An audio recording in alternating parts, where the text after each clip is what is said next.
Olá, eu sou Gabriela Mitsuki. Eu sou Andréia Silveira. E esse é o Conexão GABA. Olá, sejam muito bem-vindas a mais um episódio do Conexão GABA, o podcast que conecta as mulheres. E eu quero saber, quem aí já passou dos 40 e está tentando emagrecer, mas não consegue? E para nos ajudar a responder essa e outras inúmeras perguntas, nós temos o prazer de receber aqui a doutora Sohaila Yunis, que é médica do esporte, atua com emagrecimento e performance. Seja muito bem-vinda! Obrigada, Bem-vinda. obrigada. Bom, em primeiro lugar, obrigada pela oportunidade de estar aqui com vocês, de falar sobre esse tema que é tão evidente e que traz dificuldades para nós mulheres, né? O que acontece quando chegam os 40 anos? A gente começa a ter um declínio hormonal. Então, nós temos a menopausa, que é bem marcada a partir dos 45 anos, que se acontecer já é fisiológico, mas nos 40 a gente já começa a ter uma transição hormonal. E aí tem um hormônio que é o principal responsável por essa dificuldade, que é o estradiol. E o estradiol, quando começa a diminuir, vai gerando diversas alterações, dentre elas uma resistência insulínica, então nós já temos mais dificuldades em lidar com aquele açúcar que nós comemos. Nós temos mais apetite, então o estradiol ele vai agir no cérebro, num local no hipotálamo, onde tem uma regulação do apetite, e nós também temos dificuldade de ganhar massa muscular. A massa muscular é super importante para manter o peso e o estradiol, diferente da testosterona, é o nosso principal hormônio anabólico para ganho de massa muscular. Interessante isso. E quando que a terapia hormonal ela é indicada? Assim, quais são os sinais que a mulher pode observar, né? Ou quando é o momento de ela procurar ajuda? Perfeito. O sinal mais marcante da redução do estradiol são os fogachos, que é aquele calorão. Então, é patognomônico. O fogacho significa a redução do estradiol. Agora, nós temos outros sintomas relacionados a isso, como secura na pele, labilidade emocional. Então, essa mulher começa a ter um choro mais fácil, uma irritabilidade, dificuldade no sono, redução da libido. E aí sim, é indicado que realize exames hormonais. Outro sinal muito importante que marca a redução do estradiol é a irregularidade menstrual. Então, essa menstruação ela começa a acontecer com ciclos cada vez mais longos entre um e outro, até que ela vai desaparecendo. Um ciclo ela menstrua, outro ciclo não menstrua. A irregularidade já marca essa redução da produção do estradiol, que é um hormônio nosso ovariano. E eu acho importante colocar também que muitas vezes essa alteração hormonal, ela ainda não aparece nos exames, mas a manifestação clínica, ela já está acontecendo, né? A mulher já vem sentindo esses sintomas, mas os exames ainda estão ok. Exatamente. Nós temos uma frase na medicina que diz: a clínica é soberana. Nós não tratamos os exames, Exato. nós tratamos a clínica do paciente.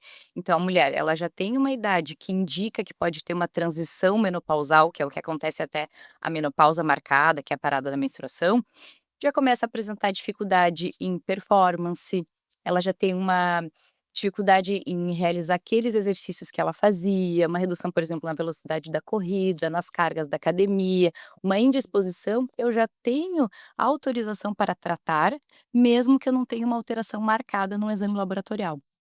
E um outro ponto bem importante é a mulher, ela chega reclamando e dizendo: "Nossa, eu faço tudo igual como eu sempre fiz, eu treino, eu como a mesma coisa, às vezes até um pouco menos, e tô ganhando peso", né. Então eu acho que isso é bem importante trazer, né. Exatamente, principalmente gordura abdominal. Porque essas questões de regulação de resistência insulínica são o que aumentam essa gordura na deposição abdominal. Uma coisa que eu gosto de explicar para o paciente é assim: qual é a grande diferença de deposição de gordura do homem e da mulher? O homem vai ter a gordura bem localizada na região abdominal. A mulher já vai ter em flanco e é uma gordura que ela é homogênea no corpo inteiro. Quando a mulher começa a acumular gordura abdominal específica, opa, peraí, ela está perdendo aquela característica dela feminina. Então é um sinal que está faltando hormônio feminino, que é o estradiol. E aí, pensando, né, assim, naquela máxima, é possível uma barriga de tanquinho depois dos 40? Ou é uma utopia? Pergunta pra Andréia que ela vai te provar que é possível. Não é justo. Eu acho que a grande questão aqui, por mais que a gente sonhe com a barriga de tanquinho, Não é exatamente buscar a barriga de tanquinho, mas ter um nível saudável da gordura abdominal, porque a gordura visceral, ela é uma gordura marcadamente não saudável, ela gera inflamação no corpo todo, ela piora a resistência insulínica, o nosso risco cardiovascular. Agora, para ter uma barriga de tanquinho, a gente precisa de tudo muito regulado, né? Então, é uma dieta focada em ter uma distribuição calórica muito bem calculada, são os treinos ajustados, é a reposição hormonal super em dia e ainda a gente tem uma tendência genética. Tem algumas pessoas que vão ter um pouco mais de dificuldade. Agora, dá para ter uma barriga saudável, bonita, que fique bem, sem tanta neura do tanquinho, né? E conseguir passar por essa fase aí dos 40 a mais, 50 a mais, muito bem, tanto esteticamente, não vamos ser hipócritas, né? Porque a gente gosta de estar bonita, isso é saúde também, mas também do ponto de vista de exames e de risco cardíaco. Agora trazendo um tema que muitas perguntas, né, se geram em torno disso, jejum intermitente. É algo que já se fala há bastante tempo, mas especificamente no período de climatério e menopausa. Sim ou não? Isso é polêmico, né? Nós temos muitas pessoas que defendem o jejum, mas nós já sabemos que o jejum não é igual para homens e mulheres. Então, eu sou da tendência em não prescrevê-lo, tá? Para mulheres, principalmente nessa fase de transição, porque a gente pode ter uma redução metabólica dependendo do estilo do jejum. Então, eu acho que o jejum ele pode entrar de uma forma muito pontual numa estratégia com o tempo pré-determinado em algumas situações específicas. Por exemplo, exercício em jejum, exercício aeróbico em jejum. Eu acredito que seja uma boa estratégia para perda de gordura. Agora, não acho que seja o melhor caminho para mulheres na transição menopausal ou na menopausa. Até porque quando a gente vai avaliar, né, a perda de massa magra depois dos 40 anos, ela realmente é bem importante. Fazendo tudo certo, ela acontece porque é da fisiologia, né? E o jejum nesse contexto, eu também não gosto, porque eu acho que impacta demais nesta questão da preservação da massa magra e que a gente sabe que, assim, é o banco de ouro da mulher, né? De qualquer pessoa, mas a gente tá falando aqui das mulheres, né? Exatamente, exatamente. E nós temos algumas pacientes também que apresentam, após jejum, compulsão alimentar, não tem o controle da alimentação na janela de alimentação, e existe uma tendência também a essa redução metabólica. Então, a minha posição é não prescrevê-lo. Eu acho que não é a melhor estratégia para redução de gordura nessa fase. Perfeito. Perfeito. Sabe que uma dúvida que eu vejo, assim, que nas rodas de mulheres sempre gera bastante polêmica, é a questão do anticoncepcional, né. Assim, ele ajuda, ele atrapalha, tem mulheres que não abrem mão, tem outras que não querem de jeito nenhum. Assim, fala um pouquinho como que isso ajuda ou atrapalha aqui nesse emagrecimento? Exato. Anticoncepcional oral, de uma forma geral, atrapalha. Por quê? O anticoncepcional oral, ele vai conter 2 hormônios. Ele vai conter um tipo de estradiol e um tipo de progesterona. Uma progestina, que é uma progesterona sintética, né. Essa progestina, na grande maioria, ela tem uma característica antiandrogênica. O que quer dizer que ela diminui o hormônio masculino. Então, nós mulheres temos como principais hormônios o estradiol e a progesterona, mas nós também temos testosterona, que é o hormônio do homem. Nós temos 10 vezes menos do que os homens. Agora, mesmo pouquinho, isso faz a diferença no ganho da massa muscular, na performance, na lipólise, na queima da gordura. Bom, dito isso, se eu vou usar uma pílula anticoncepcional que diminui ainda mais a minha testosterona, isso vai atrapalhar o processo de emagrecimento. E ainda, mulheres que tomam anticoncepcional têm uma tendência a ter menopausa precoce mais cedo em relação a mulheres que não tomam anticoncepcional oral. Então, a minha opinião, de uma forma geral, é que se puder usar um outro método, melhor, porque o anticoncepcional é algo que atrapalha. E ele ainda tem uma característica que pode aumentar a colocação de gordura localizada. Então, eu acredito que não seja a melhor opção pensando em composição corporal. Aí a gente vai pensar, bom, quais outros métodos que poderíamos utilizar, né? Nós temos o DIU não hormonal, que é o DIU de cobre, que ele não vai ter alteração alguma em relação a questões hormonais. Nós vamos ter os DIUs hormonais, então o DIU Mirena, o DIU Cailina, que tem um hormônio local, então ele não vai ter tanta ação sistêmica, que podem ser melhores opções nesses casos. Inclusive para a mulher que vai fazer a reposição de estrogênio, o Mirena é uma boa opção, porque ele já faz, né, às vezes ali da progesterona, na proteção do endométrio, com um Perfeito. impacto hormonal menor, né. Perfeito, porque nós temos um dos riscos da reposição do estradiol é o sangramento. E aí, com o Mirena, ele já faz uma proteção endometrial local. Então, é uma excelente estratégia para mulheres nessa transição menopausal e menopausa realizar a anticoncepção com o Mirena. Agora vamos para outro tema polêmico, que aqui a gente adora uma polêmica, né. Metabolismo lento, depois dos 40 tudo é culpa do metabolismo, né. É. Vamos falar disso um pouquinho? Claro, claro. Bom, a gente falou do estradiol, que ele tem todo esse papel nos tecidos, tanto muscular quanto tecido de gordura. Agora, nós podemos driblar o metabolismo lento, principalmente com o ganho da massa muscular. Eu falo que a massa muscular, ela é vou usar o que é a frase da Andrea, é o banco de ouro e com certeza eu acho que o nosso maior diamante, porque nós vamos ter 2 ações importantes. Quando a gente faz treino de força, os treinos resistidos para ganho de massa, a gente tem um gasto calórico no momento do treino. Ele não é tão alto quanto o gasto do aeróbico, mas nós temos o efeito EPOC, que é esse gasto energético após o treino. Então a gente fica mais horas, um dia inteiro, gastando energia secundária àquele treinamento. E tem o outro lado, o músculo por si só já tem um metabolismo basal que faz com que a gente gaste mais calorias. Então, quem tem mais músculo já acorda gastando mais calorias todos os dias.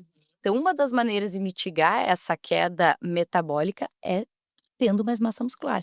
E aí se questiona hoje, será que o nosso metabolismo realmente cai ou nós vamos perdendo massa muscular ao longo do nosso envelhecimento? Tem essa questão. Perfeito. E assim, por muitos anos a gente ouviu falar que a grande forma de acelerar o metabolismo era se alimentar de 3 em 3 horas.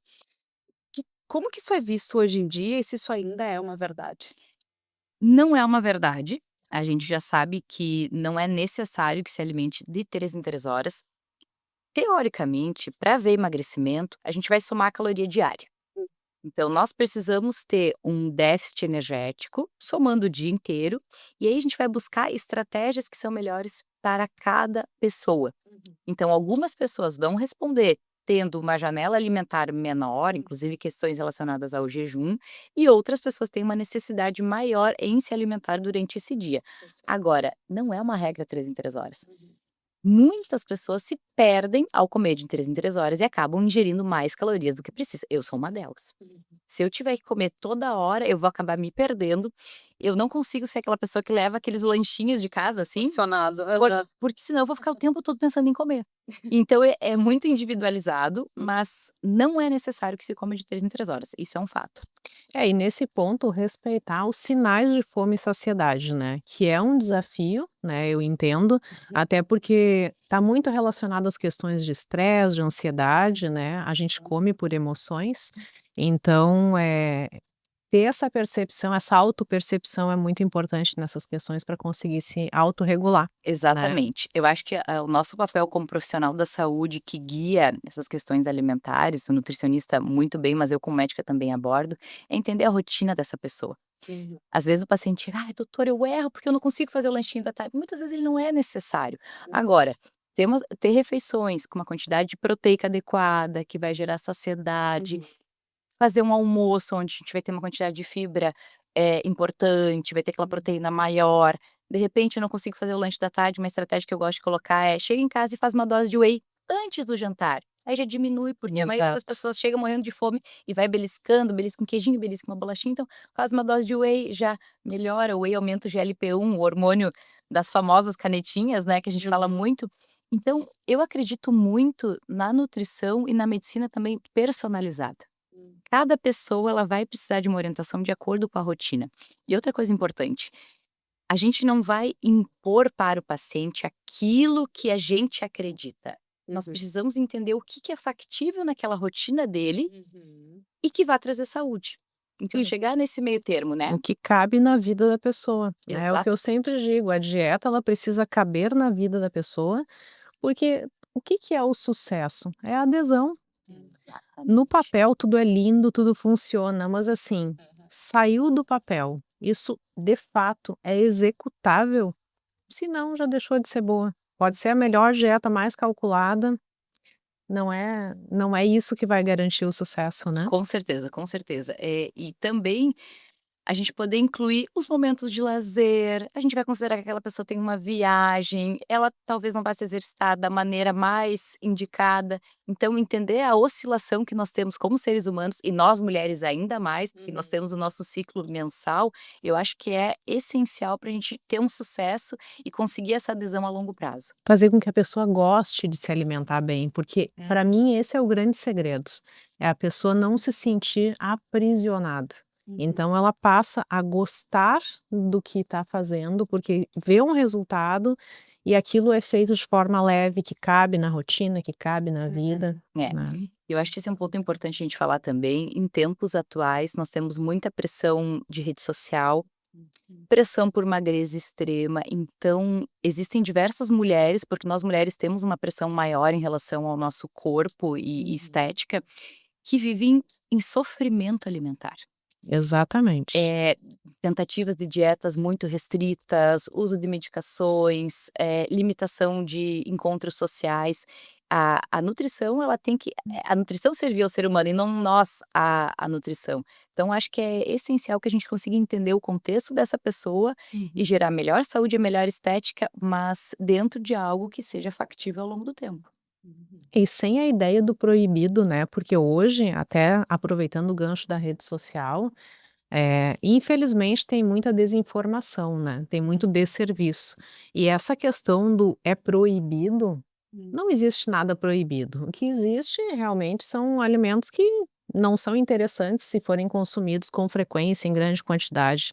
Mas a proibição eu acho que é algo que realmente, hoje em dia, impacta muito na cabeça das pessoas em relação ao se alimentar bem, né. Exato. "Ah, eu não posso comer isso, porque senão eu não estou me alimentando bem". Não é assim que funciona, né. E eu acho que pra pessoa que tem essa dificuldade já, assim, o emocional por trás, assim, faz Nossa. toda a diferença, não é só a dieta ou a prática de exercício, mas, assim, a emocionalidade que tá por trás dessa alimentação, ela também influencia muito. E ter alimentos proibidos, né, assim, ou restrição demais, provoca um sentimento que a pessoa depois não é capaz de lidar com ele, né. Então, assim, acho que tem tudo isso por trás, É. aí, de uma alimentação também adequada, né. Claro, com certeza. O emagrecimento é algo multifatorial.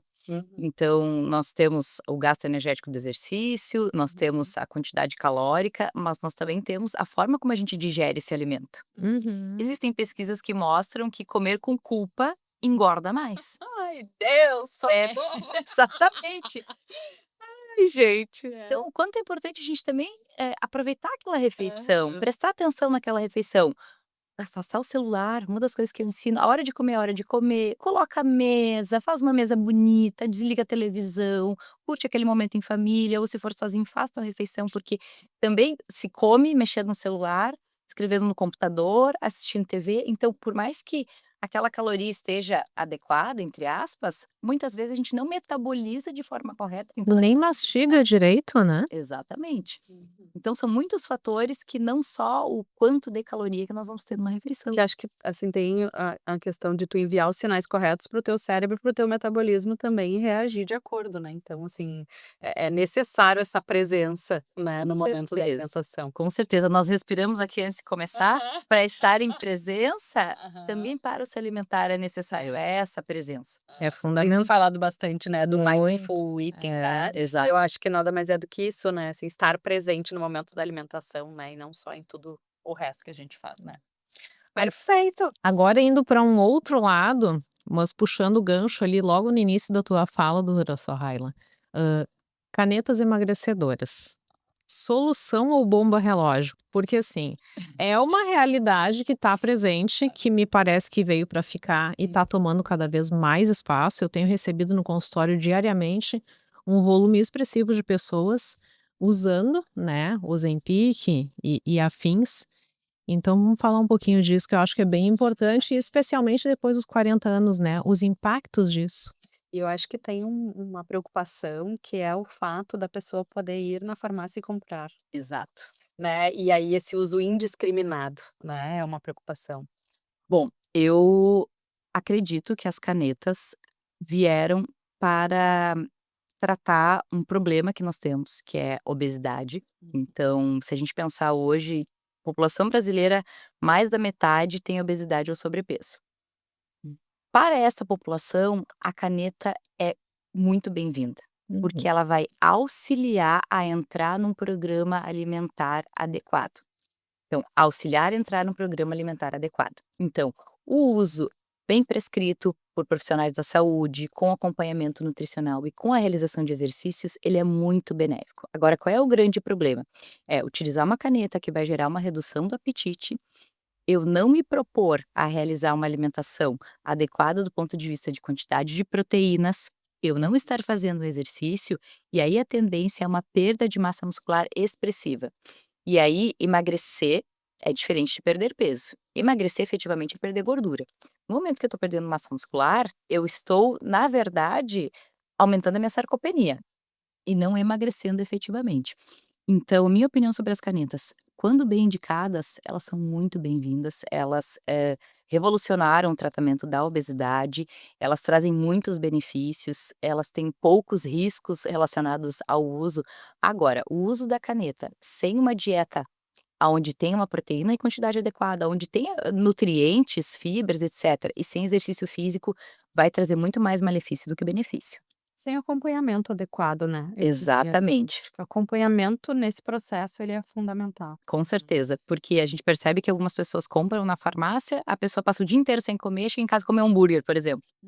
Qual é a reeducação que aconteceu? Nenhuma. Nenhum. Essa pessoa vai perder massa muscular e o que é o pior? Quando ela parar de usar caneta, ela não vai ganhar a massa que ela perdeu, ela vai ganhar só gordura. Então, na verdade, nesse caso, a caneta gerou mais malefício do que benefício. E aí não gerou uma mudança de comportamento, ela fica refém da caneta. Exatamente, exatamente. Agora, a caneta associada a um programa alimentar, a um programa de exercícios, ela pode ser muito benéfica. Eu prescrevo muito as canetas, tanto o Ozempic, o Wegovy, quanto o Mounjaro, que a gente tem agora no mercado, com excelentes resultados e trazendo saúde na vida das pessoas que muitas vezes tinham dificuldade em aderir, dificuldade em tratar compulsão alimentar, ou redução do tamanho da porção. Então, eu acredito que a caneta ela pode ser boa ou ruim, dependendo da forma como a gente utilizar. E até compartilhando, assim, experiência de consultório, é muito interessante quando a pessoa se propõe a usar a caneta e ela quer usar isso como uma ponte para uma mudança de vida, ela não teme o desmame. Isso eu tenho percebido. Ela até faz questão, porque ela já se vê numa nova realidade, ela passou a praticar atividade física, ela tá, eu brinco, né, começou a se dar bem com alface, então, assim, é uma pessoa que ela realmente quer encarar essa nova vida. Aquela pessoa que está usando a caneta e ela não se propôs a fazer as mudanças que são pertinentes ao uso, ela teme o desmame. Claro. E ela sempre me relata, assim, as pessoas que estão nessa condição: "Ah, eu tenho medo porque eu acho que eu vou voltar a comer o que eu comia". Então, assim, tá muito relacionado a essa mudança de base, de estilo de vida, né. Até para o certeza. emocional dessa pessoa conseguir desapegar dessa bengala que acaba se tornando, né. Eu escutei esses dias, eu estava no shopping, um provador, e eu escutei uma conversa do provador ao lado e fiquei pensando. Era a esposa falando do marido que comprou ele chegou de viagem, ele ganhou muito peso na viagem e comprou. Mas aí ele pula as refeições principais e fica beliscando o dia inteiro. Totalmente errado. E a caneta ela não é tratamento para padrão alimentar beliscador. Então, é uma automedicação, tá totalmente errado, não seria a melhor medicação nesse caso e a pessoa não tá se propondo a nada diferente. Então, com certeza não vai funcionar.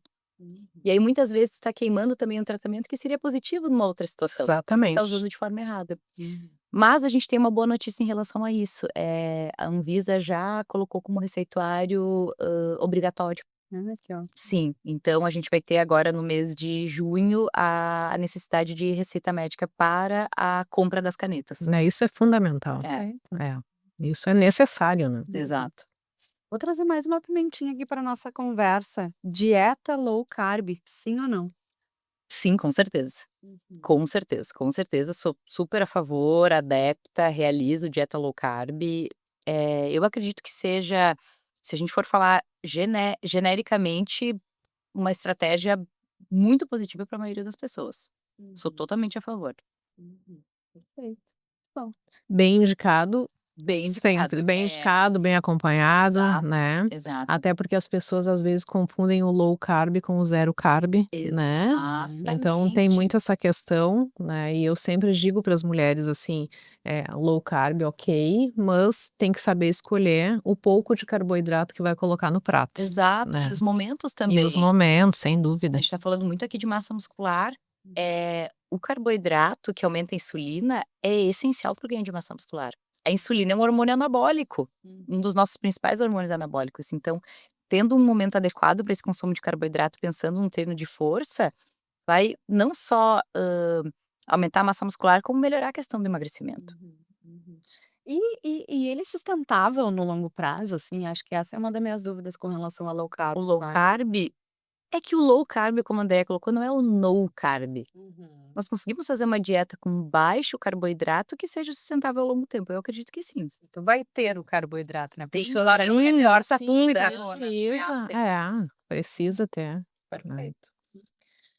Um tema aqui que eu ouço muito, né, eu não vou falar, eu vou jogar a pergunta para a doutora Sohaila, que é médica do esporte. Não treino força para não ficar masculinizada. Olha, eu brinco, pessoal, não se preocupe que vocês não vão ficar a Graciane Barbosa, porque é muito difícil chegar lá. Isso é uma falácia total, né, Andréia? Nós, vou dar um contexto aqui, nós nos conhecemos da academia, então nós somos adepta, e a questão é, nós precisamos treinar força e treinar força com intensidade. Uhum. Uma coisa que eu gosto de ensinar, quais são os passos para ganhar massa muscular? São 4 passos. O primeiro é gerar o estresse muscular e quebrar aquela fibra da actina e miosina. Isso eu só vou conseguir com um treino com uma boa intensidade, com uma carga alta. Segundo, proteína em quantidade adequada. Terceiro, hormônios bem regulados, que é o hormônio que vai abrir aquela janelinha para entrar o sinal muscular. E quarto lugar, o sono adequado, porque é no momento do sono onde a gente vai criar aquela fibrinha muscular. Então, mulheres, treinem de forma intensa, vocês não vão ficar masculinizadas. O que que deixa a mulher masculinizada? Geralmente é excesso de hormônio masculino. São as reposições hormonais inadequadas, são reposições hormonais prescritas por não profissionais da saúde ou por profissionais da saúde que não têm um bom treinamento em relação a isso, é isso que deixa a mulher masculinizada, não é o treino em excesso. Agora, outra questão também que pode surgir, né, não quero ter volume muscular. O volume muscular ele está muito mais ligado à quantidade de nutrientes que a gente fornece do que aquele treino intenso. Então, se eu quiser chegar no nível com volume maior, eu vou aumentar a quantidade de carboidratos, eu vou aumentar a energia disponível no dia, vou ter um volume maior. Agora, do contrário, eu posso treinar super intenso. Se eu tiver uma dieta com norma calórica, um pouquinho hipercalórica, eu não vou ter volume muscular. Não se preocupem com isso. Se preocupem em não ter músculo, em não ter excesso de músculo. É o Perfeito. contrário, exato. Exato.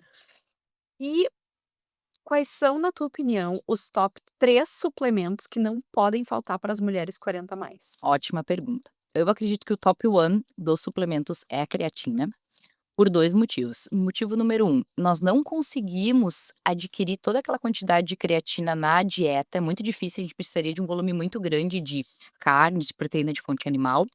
E o segundo motivo é que a creatina é o substrato energético que vai aumentar a força, que faz com que a gente saia da inércia. Então, pensando em composição corporal, excelente.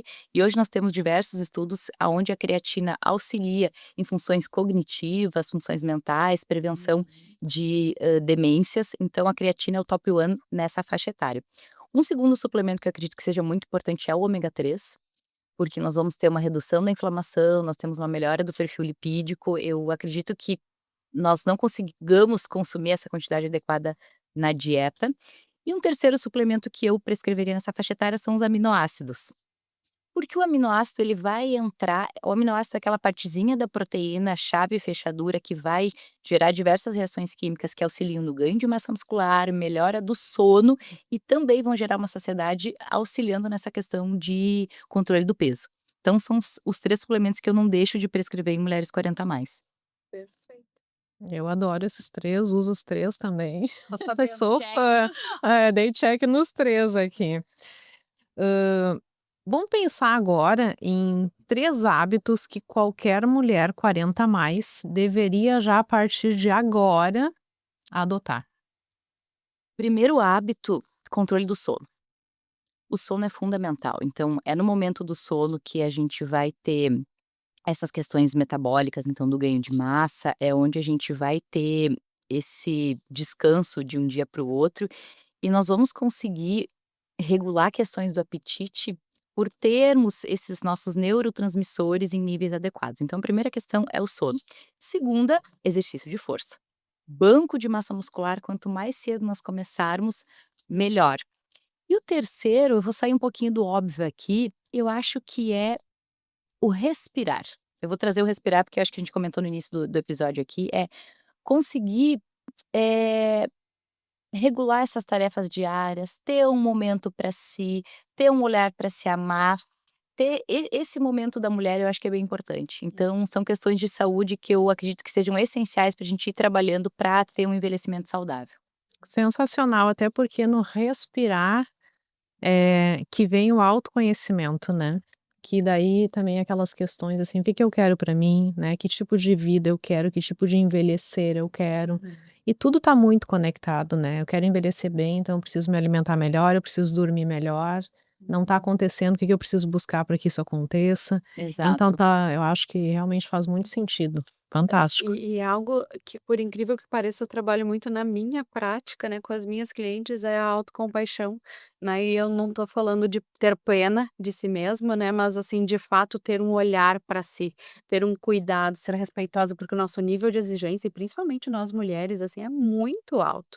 E aí a gente quer ser referência e exemplo em todas as áreas, né, e é difícil, a gente não vai conseguir. Então, assim, ter esse tempo de respiro, de pausa, de autoconhecimento, autocuidado, autocompaixão, é uma forma de fato aí de a gente, conseguir olhar para todo o resto, né, Sem com o dúvida. olhar correto, eu diria, né, assim, sem a cobrança desmedida, sem um nível de exigência que ultrapasse, né, o saudável, né. Exato, exato. Nós acabamos convivendo hoje com muita culpa. É. A culpa porque eu não me exercitei adequadamente, a culpa por eu não ser uma excelente mãe, Uhum. por eu não estar estudando o quanto eu gostaria, por eu não estar performando como deveria, por eu não ser exatamente a esposa ideal, porque exatamente nós temos multi-exigências. Então, no momento que a gente consegue se olhar e entender o nosso papel, entender aonde a gente quer chegar, eu acho que aí a gente consegue fazer as melhores escolhas, Uhum. e a maturidade é algo que beneficia isso, né. Então nós podemos ir caminhando de acordo com aquilo que a gente quer e aquilo que é possível. Hum. Beleza, autoestima, sucesso, nós precisamos pensar o quanto isso é possível na nossa vida e aonde a gente quer chegar em relação a isso. Hum, perfeito. Fantástico. A gente ficaria aqui conversando o dia inteiro, mas infelizmente temos que encerrar. Antes de encerrar, doutora Sohaila, conta, né, para as mulheres aonde elas podem te encontrar, deixa teus contatos. Perfeito. Eu atendo hoje então, no bairro Moinhos de Vento, no meu consultório, é Clínica Yunis. Os agendamentos acontecem através do nosso canal, tanto do site quanto Instagram, então o meu Instagram é @doutora_dra. Yunis, o Sohaila se escreve com H, S-O-H-A. Eh, Tem o Instagram da clínica também, que é Yunes, com 2 S's, esporte. Então através dali é o nosso canal, nos procurem que a gente vai ter o maior prazer em atender. Nós atendemos muitas mulheres 40 a mais com esse olhar personalizado, cuidadoso, como nós merecemos. Que legal. Nossa, foi um prazer gigante, imenso te ter aqui com a gente, foi muito legal. Tenho certeza que, assim, muita informação bacana para vocês que estão nos assistindo.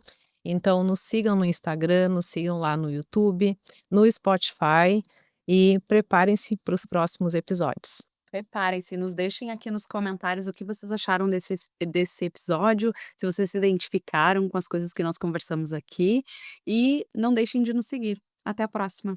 Tchau, tchau. Tchau, tchau.